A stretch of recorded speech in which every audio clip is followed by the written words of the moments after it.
Magandang araw sa inyo lahat at ito si Thunder's Moto at gusto kong pag-usapan natin ngayon habang ako'y tumatakbo at nag-short ride lang sa palibot-libot ay gusto kong pag-usapan natin yung bakit ako bumili ng motor sa edad ko na ito. Halika, samahan niyo ako at ating pag-usapan.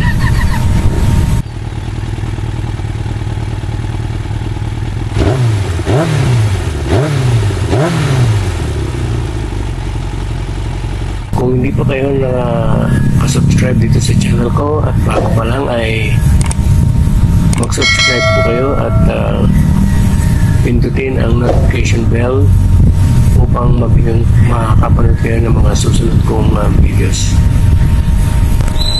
Bakit nga ba ako bumili ng motor? Ang edad ko 72 years old na. Binili ko itong motor na ito noong 2019. 70 years old pa lang ako noon. Pero hindi ko masyado nagamit dahil November ito at binili at sumunod ng mga pangyayari ay nagkaroon ng lockdown at pandemic dahil sa COVID. Kaya matagal ko rin bago nagamit ito.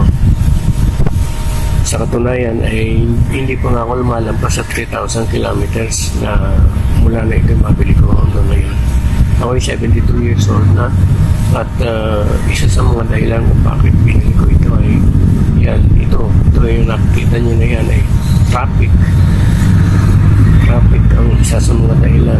Napakahirap. Meron naman akong pick up, isang Toyota Hilux, pero sa traffic na ito ay may inis ka sa kaintay at sa tagal ng pagbibiyahe mo. Minsan inaabot ako mula sa bayan nandito lang sa bayan ng Parañaque. Inaabot ako 1 oras. Samantalang sa motor ay nasa 10 hanggang 15 minutos lamang. Hindi naman ako bago sa pagmumotor. Nung araw ay nakabili din ako ng isang motor nung way back 1986 nung madestino ako sa Bicol. Ayan, nakikita nyo, yan yung aking nabili noon, CB350 na Honda. Pero naibenta ko agad ito dahil sa napakahirap ng pyesa doon sa Bicol. Hirap pumili ng pyesa niyan, kaya binenta ko agad. So nung mabili ko ang Yamaha SC150 na ito na aking gamit ngayon ay naninibago ako. Nanimula na naman akong mag-ride kaya medyo nanibago ko. Ika nga, isa na naman akong beginner na rider. So ang maipapayo ko sa inyo kung kayo ay nasa edad 50 pataas at kayo ay nagnanais na magmotor, alam ko marami dyan na gusto magmotor kaya lang napipigilan dahil sa edad. Pero kung gusto niyo talaga magmotor, nasa sa inyo naman yan.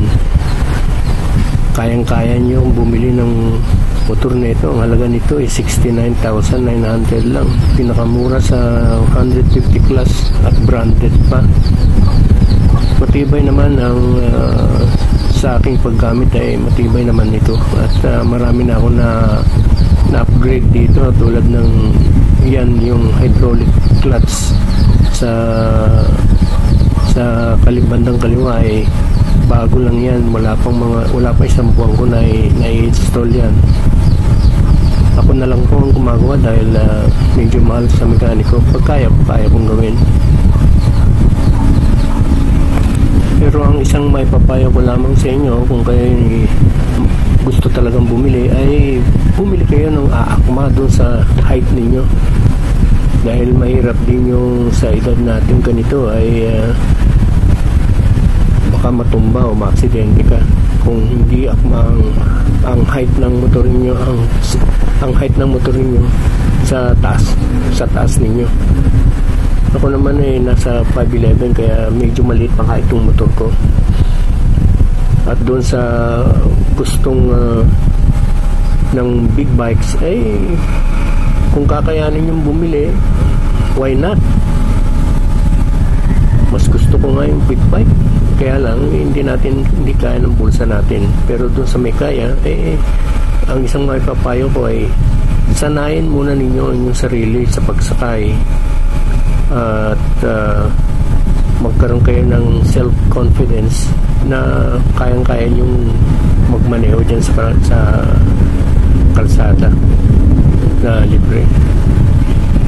Pangalawang advice ko ay kailangan kung kayo ay beginner na rider na may edad, ay kailangan meron kayong lisensya na preference 2, lisensya ng LTO.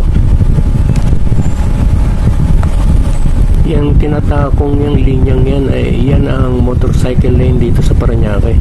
May mga nanguhuli dito sa amin na pag kayo lumampas dyan sa linya na yan, at huwag mong akupahin yung bike lane dahil uhulihin ka rin. Diyan ka lang talaga sa motorcycle lane. Ngayon, kung gusto mong bumaling o mag-U-turn, mga 200 meters away, pwede ka nang mag-left turn, mag-signal light at mag-U-turn.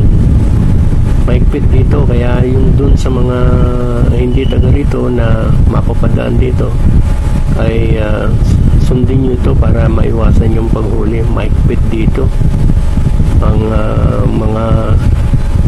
mga traffic enforcer. Isa pang rason kung bakit bumili ako ng motor ay mahirap pumarada dito sa amin at wala kang mapapagparkingan.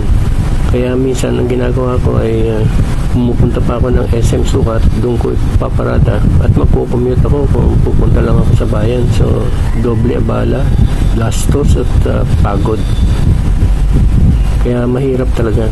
Yan, traffic na naman.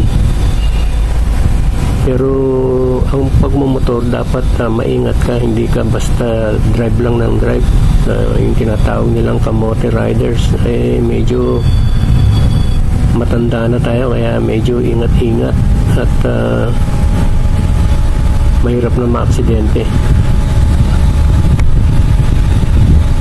Hanggang dito na lang mga kaibigan, at sa susunod kong video ay magbibigay ako sa inyo sa mga bagong riders na senior riders, o tawagin natin senior riders, ng mga tips kung ano-ano mga nakaka-distract sa mga riders, motorcycle riders, lalo na sa atin may mga edad.